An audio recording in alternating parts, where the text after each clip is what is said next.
السلام عليكم ورحمة الله وبركاته. ازيكم يا حبايبي؟ عاملين ايه؟ يا رب تكونوا بخير. تعالوا بوريكم الرز الاول اهو، وتعالوا شوفوا الاكله الجميله قوي اللي انا عملتها النهارده دي. اكله توفير. ممكن تعملي.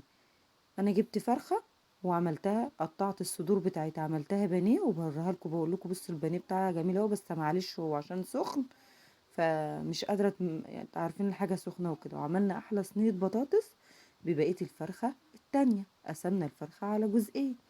تعالوا مع بعض اقول لكم عملنا ايه. دلوقتي احنا معانا بصلايه واحده، شوحتها كده زي ما انتم شايفين كده. اديها تشويحه كده في معلقه زيت ذره، معلقه زبده، في اي نوع من الدهون اللي انت بتحبيها. ودلوقتي هنعمل شويه رز حبه وحبه. انا عندي الاولاد بتحبيها، عايزه تعملي رز بشعريه اعملي اللي انت عايزاه.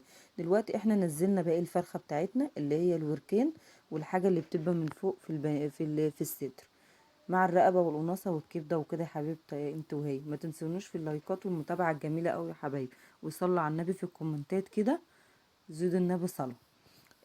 رجعت لكم تاني. دلوقتي احنا حطينا طبعا بقيه الفرخه زي ما قلت لكم، وهنحط دلوقتي البهارات العاديه اللي موجوده في اي بيت.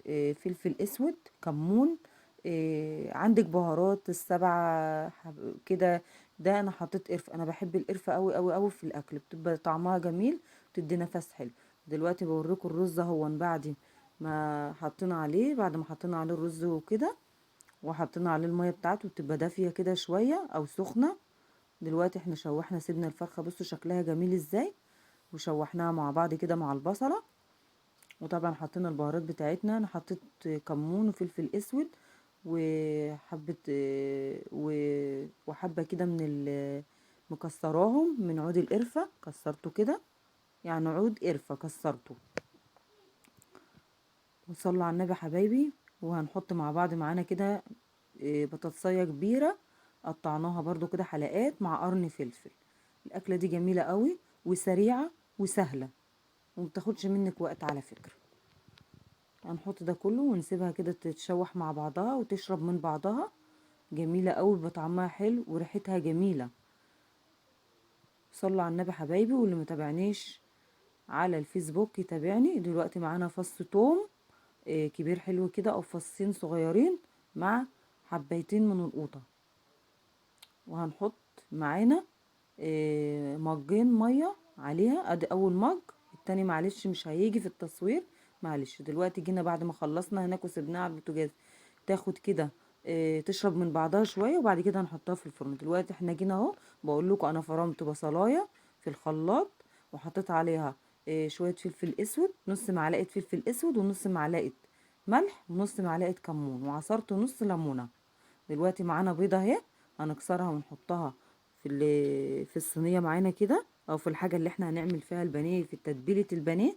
هي التتبيله بتاعتنا بقولها لكم تاني: بصلايه صغيره مع نص معلقه كمون مع نص معلقه فلفل اسود مع نص معلقه ملح. عايزه تحطي بهارات تانية حطي يا حبيبه قلبي، اللي انت عايزه تحطيه حطيه. يعني ده اكل انت هتعمليه في بيتك، الاكل الحلو اللي انت بتحطيه. دي طريقتي، لو عجباكي اعمليها يا ربي. فيديوهاتي بتبقى تعجبكم والكومنتات حلوه كده منكم. وصلوا على النبي حبايبي. واللي وصل لغايه هنا يقول ان البانيه الحلو ده إيه رايكم فيه. هنحط بقى البانيه بتاعتنا. طبعا انا جبت صدر. طبعا الفرخه الصدر بتاعها قطعته كده زي ما انا عايزه، زي ما انتم شايفين كده. وحطيناه في التتبيله. التتبيله دي عايزه، انا مش عشان مستعجله فهعملها على طول، لكن لو انت عايزه تسيبيها سيبيها ساعتين 3 كده في التلاجة. رجعت طبعا الفراخ بتاعتنا هي بوريها لكم على البوتاجاز. حطيت معلقه ملح وسبتها تاني، دخلتها الفرن. وبعد ما تطلع من الفرن كده وتاخد الوش الجميل بتاعها اللي هوريهولكوا، هنتبل مع بعض. ده فيجيتار، وده التتبيله بتاعتي. باخد من التتبيله اللي هي بالبصل بالكلام ده، وبقوم حاطاه في الفيجيتار ورصاه هنا كده في الطبق ده. وبعد كده ابتدي القليه.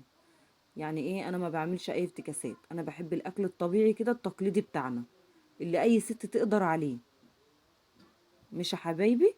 صلوا على النبي. دلوقتي احنا معانا الزيت اهو. شويه زيت كده على القد، لان الزيت اللي بيتبقى بيترمي حرام. فشويه زيت كده على قدك في الطاسه بتاعتك. وقلي البانيه بتاعك. بيبقى جميل قوي ومقرمش وحلو قوي. طبعا رجعنا، طبعا ده الاكل بتاعنا مع بعض. صينيه البطاطس الجميله اهي بالفراخ. مع البانيه عملنا كميه حلوه قوي من صدر الفرخه، ولسه باقي عندي كمان متبل مع طبق سلطه مع شويه رز حبه وحبه. يا رب الفيديو يكون عجبكم، ومع الف سلامه.